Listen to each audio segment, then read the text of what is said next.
السلام علیکم ورحمۃ اللہ وبرکاتہ۔ ناظرین، استقبال ہے فکر و خبر اسٹوڈیو میں، میں رضوان احمد ندوی ملکی اور عالمی اہم اور خاص خبروں کے ساتھ۔ تو ناظرین، بڑھتے ہیں خبروں کے تفصیلات کی طرف۔ معروف عالم دین اور ملک کے حالات پر گہری نظر رکھنے والے مولانا سجاد نعمانی نے انڈیا اتحاد کے رہنماؤں کے رویے پر شدید تنقید کی ہے۔ مولانا کا یہ بیان خوب وائرل ہو رہا ہے، جس میں وہ سیاسی جماعتوں کے دوہرے معیار پر انہیں آئینہ دکھا رہے ہیں۔ راہل گاندھی، اکھلیش یادو جیسے رہنماؤں کے لفظ مسلم سے گریز کرنے پر انہوں نے حیرت کا اظہار کیا اور کہا کہ جن لوگوں نے انہیں یکجٹ ہو کر ووٹ دیا، آج انہیں ہی نظر انداز کیا جا رہا ہے۔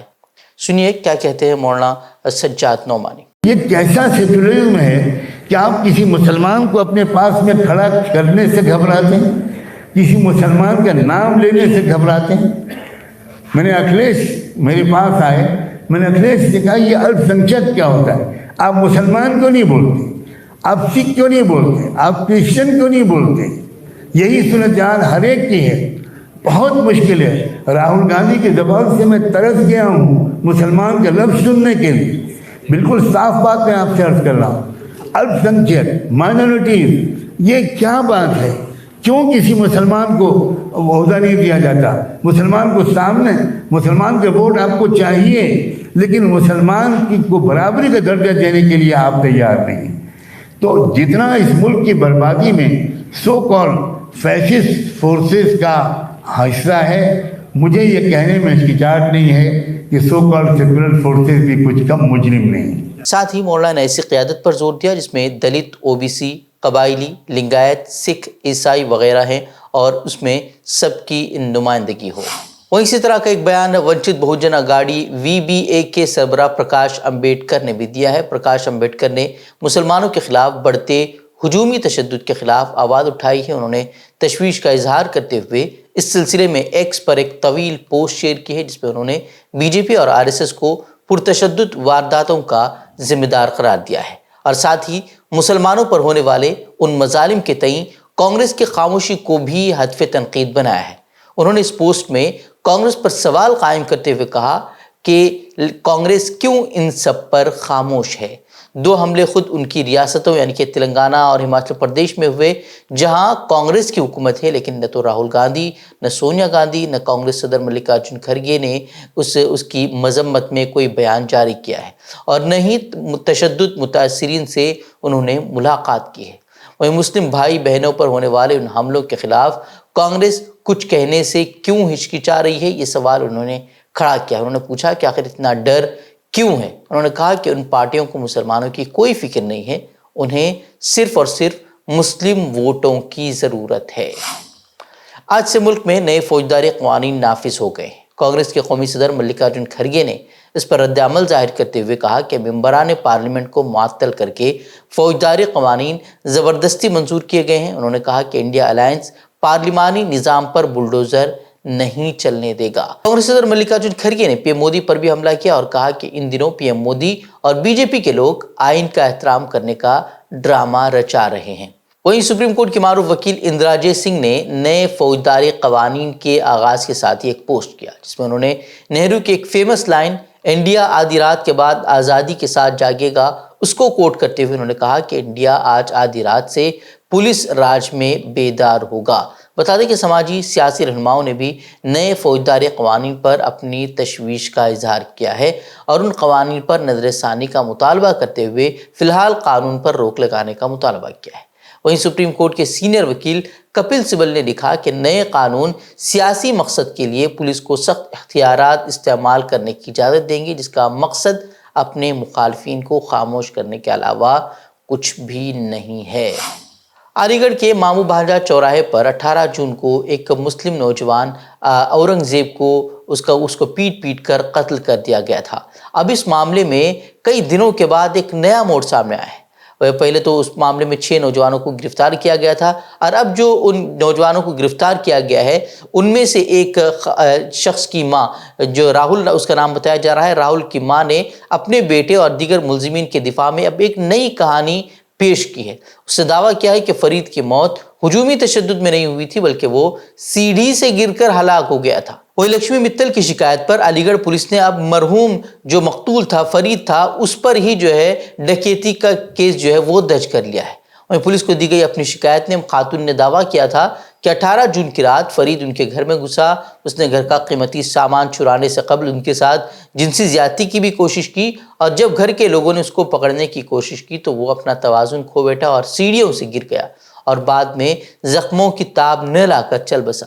پولیس کے ایک افسر کے مطابق خاتون کی شکایت پر تعزیرات ہند کی دفعہ 354 اور 395 کے تحت مہلوک اور دیگر کے خلاف کیس درج کر لیا گیا ہے۔ اہم بات یہ ہے کہ مقدمہ واقعے کے 12 دن بعد درج کیا گیا ہے، جس میں مقتول جاوید عرف اورنگزیب کے علاوہ سلمان، ذکی، آشو، اکبر، نواب، شمیم اور 2 نامعلوم افراد کو ملزم بنایا گیا ہے۔ آپ دیکھ سکتے ہیں کہ کس طرح کی جو ہے وہ کارروائی ہو رہی ہے۔ جب مقتول مسلمان ہوتا ہے تو اس طریقے کے جو ہے حربے استعمال کیے جاتے ہیں، جبکہ چھوٹے چھوٹے سے معمولی سے بہانے پر مسلمانوں کو جو ہے وہ گرفتار کیا جاتا ہے، ان کے گھروں پر بلڈوزر چلا دیا جاتا ہے، اور جب انصاف فراہم کرنے کی بات آتی ہے تو اس طریقے کے نئے گھناؤنے کھیل کھیلے جاتے ہیں اور مقتول کو ہی مجرم بنا کر جو ہے پیش کیا جا رہا ہے۔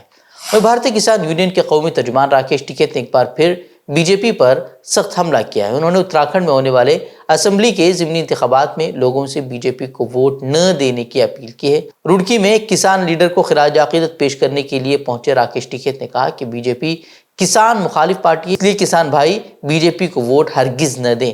بی جے پی کو نشانہ بناتے ہوئے انہوں نے کہا کہ یہ حکومت کسانوں کی زمینوں پر قبضہ کرنا چاہتی ہے، کسانوں کو ایک بار پھر بڑی تحریک چلانے کی ضرورت ہے، یہ حکومت صرف کسان مخالف حکومت ہے۔ وادرے کے اتراکھنڈ کی 2 اسمبلی سیٹوں بدری ناتھ اور منگلور اسمبلی سیٹوں پر ضمنی انتخابات ہونے والے ہیں۔ بھارتیہ جنتا پارٹی اور کانگریس پارٹی اس الیکشن کو جیتنے کے لیے پوری قوت اور حکمت عملی کے ساتھ میدان میں اتری ہے۔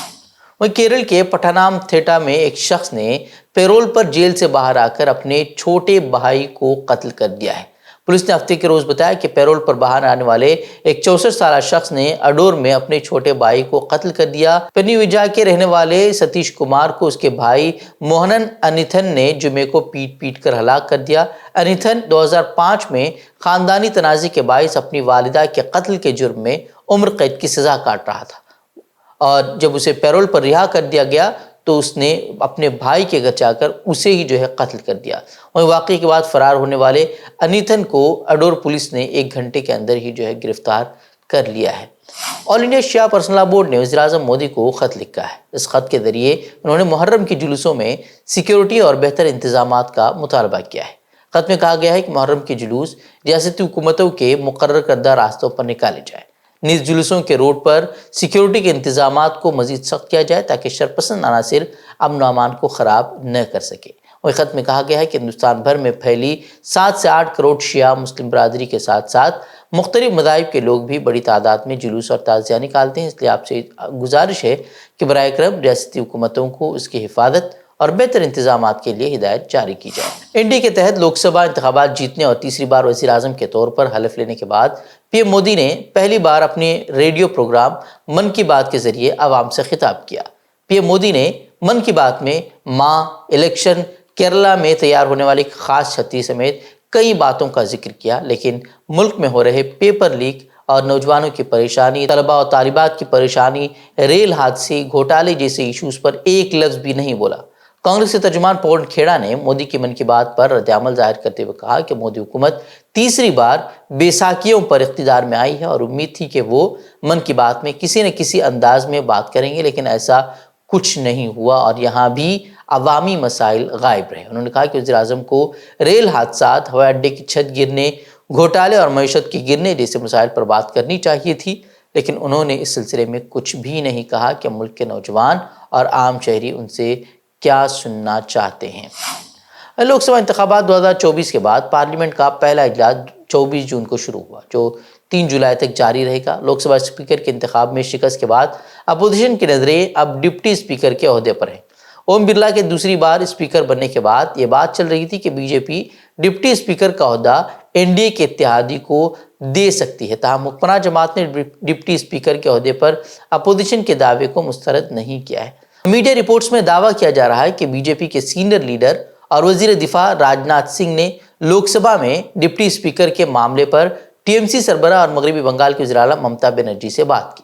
TMC ذرائع نے بتایا کہ فون پر بات چیت کے دوران ممتا بنرجی نے ایودھیا سے سماجوادی پارٹی کے نومنتخب رکن پارلیمنٹ اودھیش پرساد کا نام ڈپٹی اسپیکر کے لیے تجویز کیا ہے۔ غورطلب ہے کہ اودھیش پرساد BJP کے للو سنگھ کو تقریباً 55,000 ووٹوں سے شکست دے کر MP بنے۔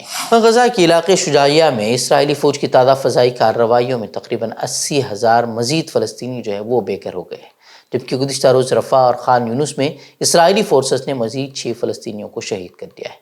غزہ کے علاقے شجاعیہ میں اسرائیلی فوج کے حملوں کا سلسلہ لگاتار جاری ہے۔ تقریباً آج 5واں دن ہے اور وہاں پر حملے جاری ہیں، جس کے نتیجے میں مزید ہزاروں فلسطینی وہاں سے بھی وہ بے گھر ہو گئے اور وہ عارضی کیمپوں میں پناہ لینے کو مجبور ہیں۔ جمعرات کو شروع ہونے والے حملوں کے بعد سے اب تک 60,000 سے 80,000 افراد بے گھر بتائے جا رہے ہیں۔ وہ اسرائیلی فوجوں نے شہریوں کو ان علاقوں سے نکلنے کے احکامات بھی جاری کر دیے ہیں، جن کے بعد ان کے لیے کوئی بھی ٹھکانہ ان کا نہیں بچا ہے۔ یاد رہے کہ گزشتہ ہفتے اسرائیلی وزیراعظم نے ایک انٹرویو میں کہا تھا کہ حماس کے خلاف جاری لڑائی کی شدت میں جلد کمی آئے گی، لیکن یہ جنگ غزہ پر حماس کے مکمل کنٹرول کے خاتمے تک جاری رہے گی۔ وہ ایک طرف غزہ میں اسرائیلی ظلم و ستم جاری ہے، تو دوسری جانب حماس نے ایک ویڈیو اب جاری کی ہے جس میں اس کے جوان شہروں میں داخل ہونے والی اسرائیلی فوجی گاڑیوں کے خلاف استعمال کے لیے دھماکہ خیز مواد تیار کرتے ہوئے دکھائی دے رہے ہیں۔ 40 سیکنڈ کی اس ویڈیو میں گروپ کے ممبران ڈیوائس کو پینٹ کرتے اور پورٹیبل بیگ میں رکھتے ہوئے نظر آ رہے ہیں۔ ان تھیلوں کو سیاہ کپڑوں سے ڈھانپ دیا گیا ہے، جس پر لکھا ہے کہ جو میری موت چاہتا ہے وہ سراب اور الاقصی سیلاب کا پیچھا کر رہا ہے۔ اس ویڈیو کے جاری ہونے سے قبل القسام اور القدس بریگیڈ اسلامی جہاد تحریک کے عسکری ونگ نے اتوار کے روز مشرقی غزہ شہر کے محلے شجاعیہ اور شہر کے جنوب میں اسرائیلی گاڑیوں اور فوجیوں کو نشانہ بنانے کا انہوں نے دعویٰ کیا تھا۔ اسرائیل کی قومی ایئرلائن ایلال نے کہا ہے کہ وارسا سے تل ابیب آنے والی پرواز نے ترکیہ کے شہر انطالیہ کے ایئرپورٹ پر میڈیکل ایمرجنسی لینڈنگ کی، اور اس دوران ری فیولنگ کے لیے ان سے رابطہ کیا گیا تو عملے نے ایندھن فراہم کرنے سے انکار کر دیا۔ ایندھن کے حوالے سے کہا گیا ہے کہ ترک عملے کے انکار کے بعد جہاز یونان کی طرف بڑھ گیا، جہاں سے ایندھن حاصل کر لیا گیا اور جہاز نے اسرائیل کی طرف پرواز بھری۔ ترک سفارتکار نے اس تعلق سے بتایا کہ جہاز کو ایندھن انسانی ہمدردی کی بنیاد پر فراہم کیا جاتا ہے، لیکن اس کے لیے درکار طریقہ کار پورا کیا جا رہا تھا کہ جہاز کے کیپٹن نے اپنے طور پر پرواز اڑانے کا فیصلہ کر لیا۔ خیال ہے کہ ترکیہ اور اسرائیل کے درمیان تعلقات گزشتہ برس 7 اکتوبر کو غزہ جنگ کے شروع ہونے کے بعد انتہائی کشیدہ ہو گئے اور دونوں ممالک کے درمیان براہ راست پروازیں بھی معطل ہیں۔ ترک صدر رجب طیب ایردوغان غزہ پر اسرائیل کی وحشیانہ کارروائیوں کے بڑے ناقد ہیں اور فلسطینی مزاحمتی تنظیم حماس کی حمایت کا اظہار کرتے رہتے ہیں۔ جرمنی میں مسلمانوں کے ساتھ امتیازی سلوک اور اسلاموفوبیا کے واقعات میں واضح اضافہ دیکھنے کو ملا ہے، جبکہ رد عمل میں یہودی مخالفت میں بھی اکا دکا واقعات پیش آئے۔